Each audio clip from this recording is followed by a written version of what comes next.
ఒక చిటికెడు పసుపు కూడా చేర్చుకోవాలండి. ఇవి నిలవ ఉంటాయి కాబట్టి పసుపు వేసుకోవాలండి. ఉప్పు పసుపు చూసుకొని వేసుకోవాలి. ఉప్పు కూడా సరిపడా వేసుకోవాలండి. వీటన్నిటిని చక్కగా చేయబెట్టేసి శుభ్రంగా కలిపేసుకోవాలండి. కలిపి చూపిస్తా అండి. ఇందులోనికి ఒక 3 టేబుల్ స్పూన్ల జీలకర్ర తీసుకున్నామండి. జీలకర్ర కూడా వేసుకొని బాగా కలిపేసుకోవాలండి. మొత్తం పిండి ముక్కలు ఇవన్నీ కూడా కలిసిపోయే విధంగా బాగా కలిపేసుకోవాలి.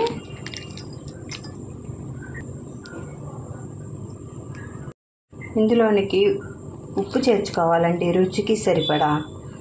ఉప్పు ఎక్కువ వేసుకోకూడదండి. వడియాలు ఎండే కొద్దీ ఉప్పగా అయిపోతాయి. చూసుకొని ఎంత కావాలో అంత సరిపడా వేసుకోవాలండి.